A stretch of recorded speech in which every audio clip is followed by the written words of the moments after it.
大家好，经过10天左右的时间，泰国将军斗鱼养成记系列视频繁殖阶段已经顺利完成。本期视频会按时间顺序回顾一下这次繁殖过程，并会对繁殖过程中相对重要的一些问题着重说明。最后会有小斗鱼苗开口的介绍，希望能给没有泰国斗鱼繁殖相关经验的朋友们一个参考。由于本人能力有限，若有缺漏和错误，也请大家指正。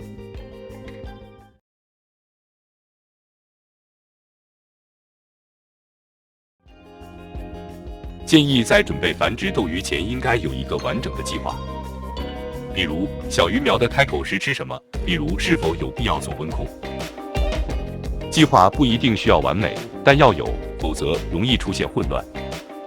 在这里特别强调一下繁殖水温的问题。很多资料上说，泰国斗鱼繁殖水温在26到27度最佳。个人认为，当水温在23到26度之间，并且昼夜温差不大的情况下都可以，没有必要非要限定所谓的最佳水温。泰国斗鱼的繁殖缸选30左右的鱼缸比较适合，过大和过小的鱼缸都可能会影响到斗鱼繁殖的成功率。准备好斗鱼繁殖鱼缸以后，先放入公斗鱼，让它独自在缸里待1天半天的时间，适应一下环境，培养起领地意识。可能会有朋友说，我没有让公鱼适应繁殖缸也成功了呀。好吧，比您做法更极端的事情，本人也是做过的。在这里聊的是大概率事件，是尽可能提高斗鱼繁殖成功率的一些做法。对于一些极端的情况，如果有兴趣，可以单独讨论下。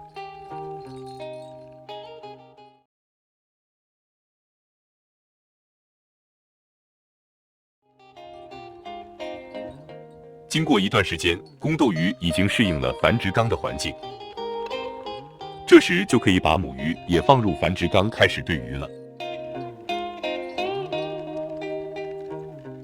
繁殖缸中间透明隔板的作用，就是让公母斗鱼彼此能看到，却不能接触到，这样就实现了对鱼的目的。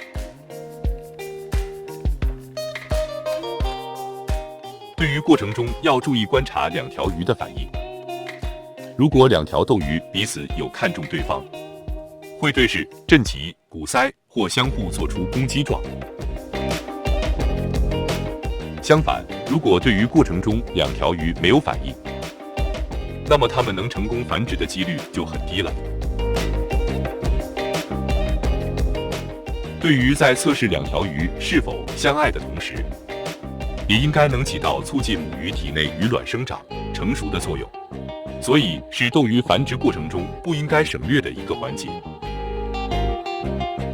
当然了，对鱼也可以让2条鱼分别在不同的鱼缸中进行，只要它们彼此能看到，能观察到它们的反应就可以了。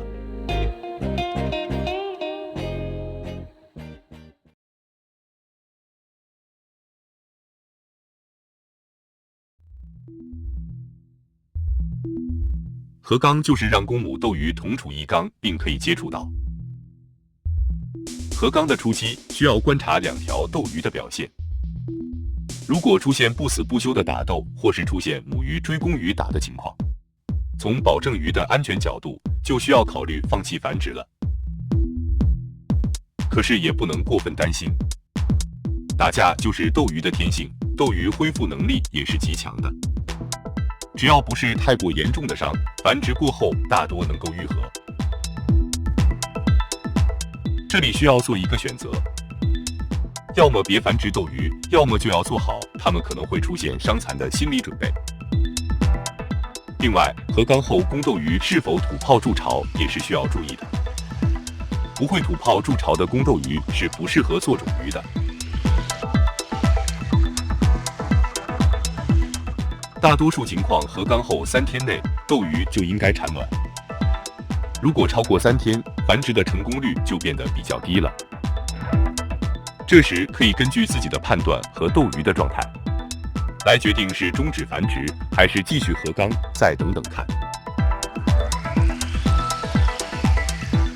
视频中的2条斗鱼合缸3天内并没有产卵，可看它们的状态和表现都还不错，就又等了一天。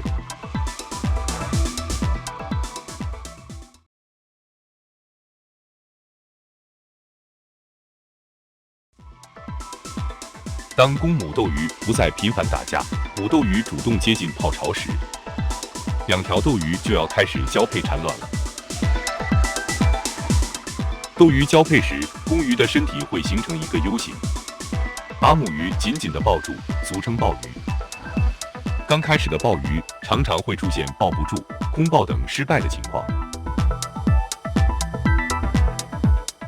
随着抱鱼次数的增加，公母斗鱼的默契度不断提高，成功的抱鱼就出现了。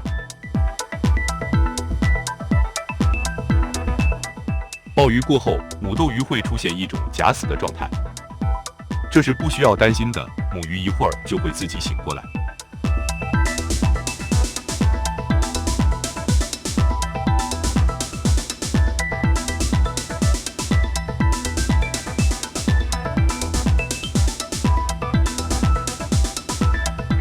最开始抱鱼，母鱼通常并不会产卵。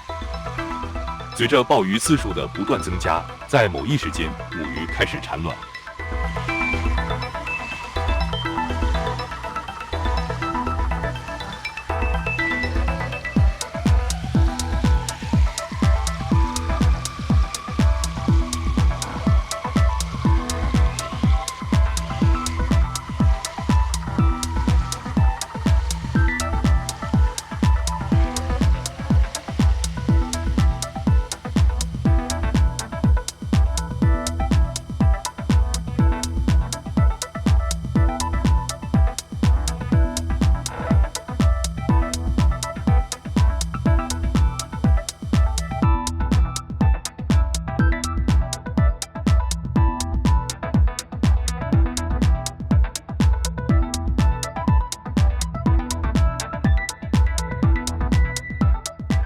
卵的数量开始会很少，然后慢慢变多。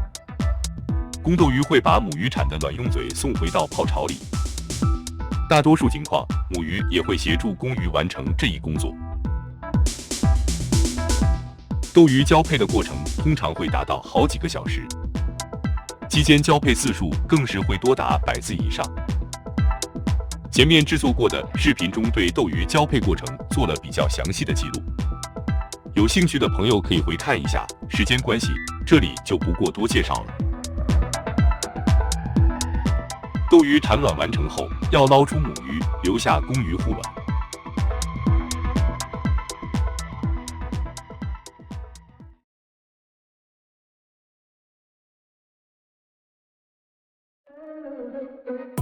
个人习惯把公鱼护卵的时间段也看成是斗鱼繁殖阶段，未必准确，可也没有什么影响。护卵期间的公斗鱼一改好斗的本性，变得很有爱心，会细心照顾这些鱼卵，直到孵化出小鱼。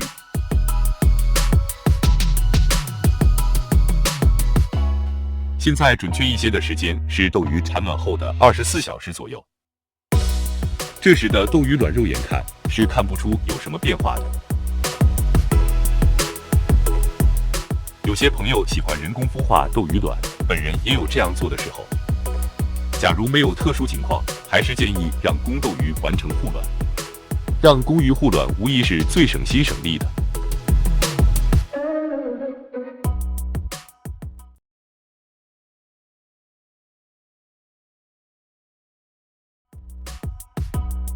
公鱼护卵进入了第2天，从公鱼的表现上，很容易感觉到它有一些累了。建议不要在繁殖过程和公鱼护卵过程中喂食，这样容易引发公鱼吃卵的危险。等护卵结束，多喂它一些营养好的食物就好了，就只能先辛苦它了。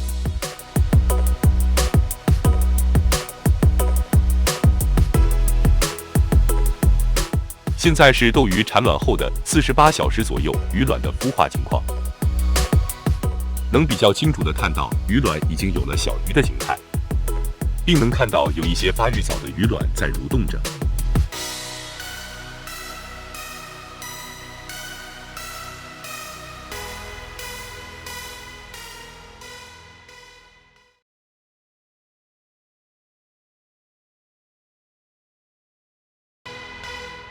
公鱼护卵的第3天，鱼卵已经孵化成小斗鱼了，并且小斗鱼已经起飞，挣扎着想挂在水面上。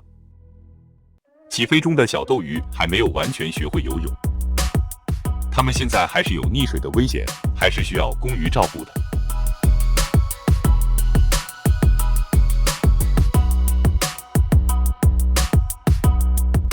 公斗鱼这时会把一些沉到水底的小斗鱼用嘴送回水面上。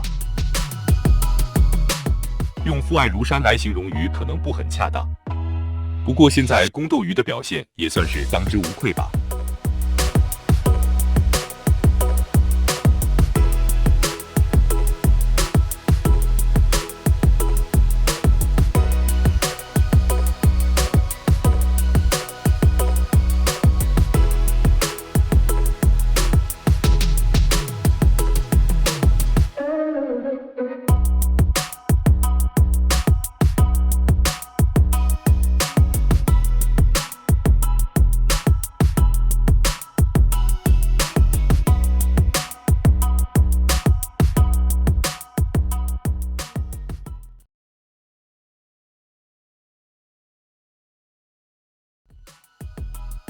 这次繁殖斗鱼过程中，母鱼产卵的时间比较晚，导致整个繁殖时间过长，达到了10天。在公鱼护卵的第4天，它已经达到劳累的极限了。看到它这样有气无力的样子，只能捞出鱼缸休养。大家不用担心，现在它已经有所恢复，并没有因为这次繁殖出现实质性的伤害。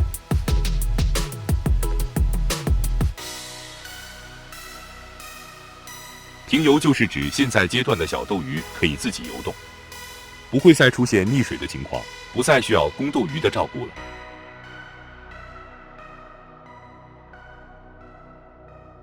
一直到小斗鱼平游，我都认为以后的发展都会很顺利，可是却被事实狠狠地扇了一个耳光。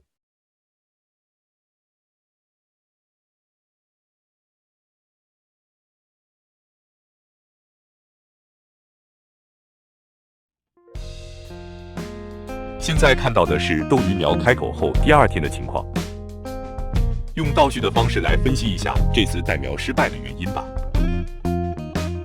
是的，这次繁殖出的斗鱼苗可能会团灭。制作这期视频时，只剩下10几只还在苦苦挣扎。个人认为，水温是导致小鱼苗大量死掉因素中的一个。准备这次斗鱼繁殖的时候，白天温度是23摄氏度左右，夜间会更低一些。感觉问题不是很大，就开始了这次繁殖斗鱼的过程。可是从繁殖斗鱼开始，气温就开始直线下降。可能有朋友会说，用加热棒啊。我这边的室温最低时是18摄氏度，20摄氏度左右的低温会持续近1个月。虽然低温时会有鱼死亡的情况，但基本上是不做温控的。这和有过水煮鱼有关，也和本人养鱼的一些观点有关。先不聊这个了，以后有机会再专门说说温控问题。个人认为，即使连续做了10天的温控，结果也不乐观。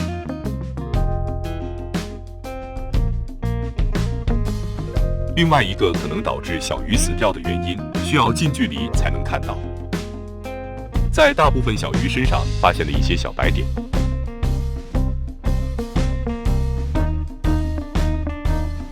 不知道大家是不是能看清楚，小鱼身上的白点并不是光反射，而是长在0.4公分左右小鱼身上的实体的小点点。到现在为止也没搞清楚这到底是什么，感觉不应该是白点病，但也不可能是小鱼的鳞片吧。如果您对这个有所了解，请评论区留言，感谢。不管什么原因，归根结底还是自己的问题。没有把小鱼苗带好，说不难受那就太假了。不过失败也是养鱼过程的一部分，避免不了的。养鱼永远不失败的秘诀只有一个，就是失败了不要告诉别人，更不要拍成视频。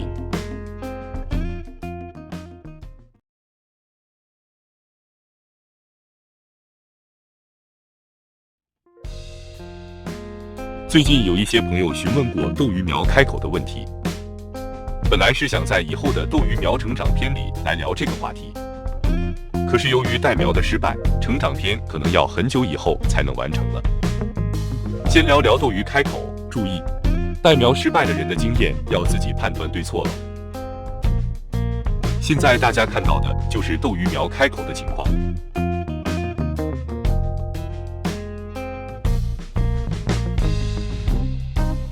开口时用的是孵化的丰年虾。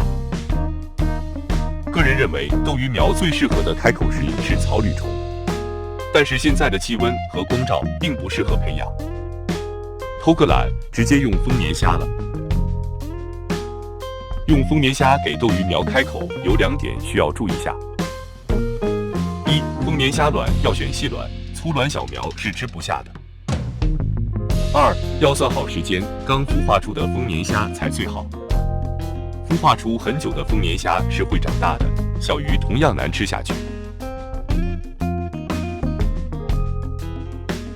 泰国斗鱼养成记系列视频失败在了小鱼成长阶段，不过能把斗鱼繁殖阶段记录完整，还是很开心的。等条件适合的时候，还会继续完成这个系列视频的记录。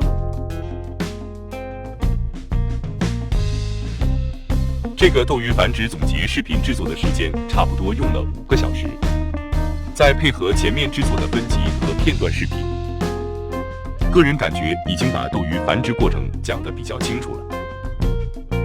喜欢的朋友别忘了点个赞支持下哦，不喜欢的也没关系，常来看看，说不定以后就有喜欢的了。就到这里吧，山高水长，天涯未远，下次再见。